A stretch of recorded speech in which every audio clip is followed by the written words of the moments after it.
What's up, Coding One? Mr. Agnos here. In this video, I'm going to show you guys, or I'm going to follow up on the videos you guys watched on variables. So I'm going to take a character, I'm going to create some variables that will change the features of that character all at once. And the character I have chosen is Sonic. So it actually took me quite a while to make Sonic here. You know, drawing with shapes is different than just drawing by hand with lines, and so it's one of those things where just the more and more you practice it, the better you'll get at layering and blending and making complex shapes out of simple shapes. So I encourage you to practice a lot just with the basic drawing of shapes. So what I'm going to do with Sonic here is he's got these cool spikes on the back of his head, and I want to make those either get longer or shorter all at the same time using a single variable.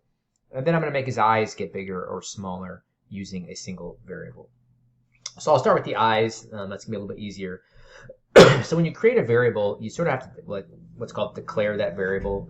You go ahead and type var and then a space. And you can name a variable whatever you want. I encourage you to name it something that makes it immediately obvious to anyone reading your code what that variable is. A lot of times students will use just letters and numbers, and with longer programs they can get really confusing because you're reading this code and you don't know, what you see a variable in a program and you don't know what that variable is controlling or what it's doing. So since I'm going to be controlling his eyes with this first variable, I'm going to call it eyes. All right, I want to give this variable an initial value. A lot of times what I'll do is I'll just give it an initial value of 0 to kind of as a way to pause right here without getting an error message. And then I'm going to go to the code that controls his eyes. So notice I have labels. I really encourage you guys to start labeling your code so that you know what each line of code does. So this code right here, you see right eye, left eye, this is for the white part of the eyes. Here, this is actually for the pupils. So my pupils for the left eye, for example, are actually made up of 3 ellipses. There's one ellipse right there, right? That's the dark green ellipse that's in the back. And then I have a middle layer, which is like the light green. And then I have the black part of the pupil in the front. Now, each of those ellipses has a width and a height, right? There's the width for all of those, and there is the height for all of those. So I'm going to start by making my variable eyes just control the width. So the eyes will get wider using my variable. So I have 3 numbers here, 17, 10, and 6. So what I'm going to do is I'm going to go ahead and just set my variable equal to one of those numbers. 10 is nice and easy, so I'm going to go 10. I'm going to use 10.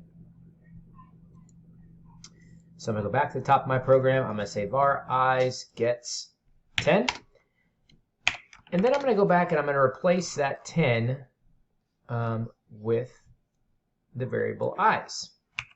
And notice nothing happens to my program, and that's because the computer is interpreting this variable as the number 10. All right, well, I want to control all 3 ellipses that make up the eye, so I have to use my eyes variables here and here, but those numbers aren't 10. So I have to do my variable plus or minus some number. So since that's 17, that's going to be eyes plus 7. So the way the computer is reading this is, hey, eyes is worth 10. I'm then adding 7 to it, and that's how I get 17. And notice everything on my picture still looks good. Well, 6, that is 10 minus 4. So that is eyes minus 4. And just to be clear, I could have used 17 as my value for eyes. I could have used 6 as my value for eyes. And I would just have to then add and subtract different numbers from the other ones. All right, I'm going to do the same thing. That was for the left eye. And when I say left eye, I mean from my perspective. So this is actually Sonic's right eye, but I'm because it's on the left for me, I labeled it the left eye. So now I'm going to go to the eye that's on the right, and I'm going to do the same thing. This is eyes plus 7. this is eyes, because again, remember eyes is equal to 10, and I'll write that here. My eyes variable is 10, right? That way I don't forget. And this is eyes minus 4. And everything looks good. Okay, so now when I go to the top of my program, I can control the width of the eyes with a single number scrub. The eyes get wider, the eyes get skinnier, right? So now I have one variable controlling 6 different shapes, right? Because remember, each of those eyes is made up of 3 ellipses. And I could create a new variable and control the height as well. But I think this is fine. I like how this looks. I think the original value was 10. So I'll put that back to 10. And now I can control the eyes with both eyes with a single variable. Okay, the next thing I want to do is I want to work on these spikes here. So I'll create a variable. I'm going to call it var spikes. And this one's going to be a little bit trickier because these spikes are made up of triangles. Here's the triangles that make up those spikes. I'm going to put 0 here for right now just so I don't get any error messages. And triangles are made up of only x and y coordinates. So what I'm going to do is I'm going to go ahead and take the x coordinate of these 3 points. This point right here, this point right here, and this point right here. And I'm going to increase those x coordinates, increase or decrease. So I'm going to make my variable equal to whatever this x coordinate here is.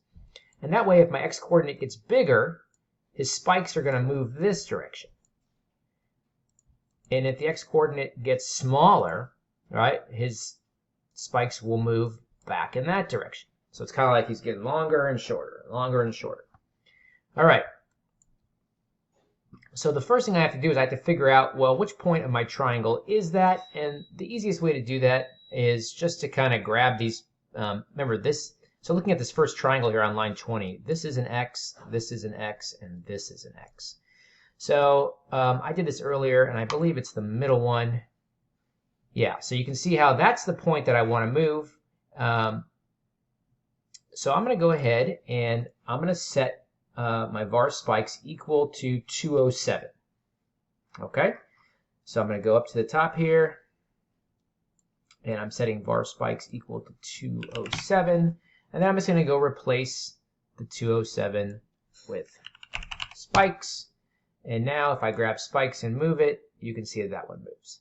All right, well, I got to make sure his spikes are actually made up of 3 triangles, so I got to make sure I replace the other ones with that. So I have my dark spikes, I have my medium spikes, there's the 207 right there, so I'll make that spikes. And I have the light colored spikes, which are the ones in front, so I'll make that spikes right here. And so now watch what happens when I do this. Now the whole spike moves. Okay, I'll put that back to 207. All right, now I'm going to do my middle spike.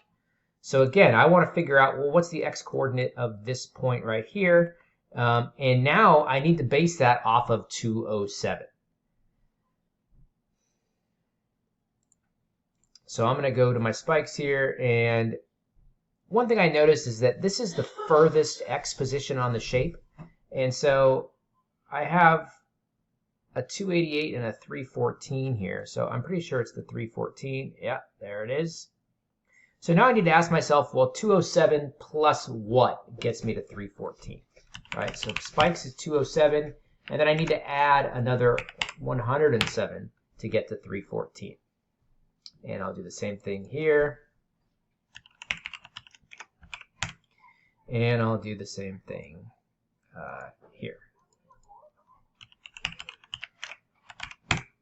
In the beginning, you know, definitely helpful to have a calculator out. Or open in another tab when you're doing this. You'll get better and better at it the more you do it. All right, so now let's go ahead and grab my spikes variable. Let's number scrub it, and you can see that 2 of his spikes, like he's going fast, and then he slows down. All right, let's do the last one. So it's going to be this 288 here. So 207 plus 81 will get me to 288. So this is going to be spikes plus 81. This number that you're adding, I call that an offset. Like, hey, here's my variable, and then we need to offset it by some amount. Spikes plus 81 and spikes plus 81. And now when I go to grab his spikes, all three spikes get shorter or longer. And if I go to grab the eyes variable, both his eyes get wider or skinnier. Okay, so that is a quick video on variables. So for your project, you're going to do the same thing. You're going to create a character, and then I want you to create 3 to 5 different variables that control parts of your character. I know I only did 2, but I want you to do 3 to 5. And generally, if you're talking about like rectangles and ellipses, then you would make the variables for the width or the height of the ellipse or the rectangle. That is the easiest way to do it. The triangles was a little tougher because triangles don't have a width and a height. They only have coordinates. So hopefully this video helps you out a little bit with variables. Variables are really important because this is the first step that we're going to take towards actually creating animations. And in order to make something move across the screen, we can't have hard-coded numbers. We have to have variables that we're going to change over time. So as you're working on this, just know that what you're heading towards is actually creating a project where you're going to animate something. All right, hopefully this was helpful, and I'll see you guys in class.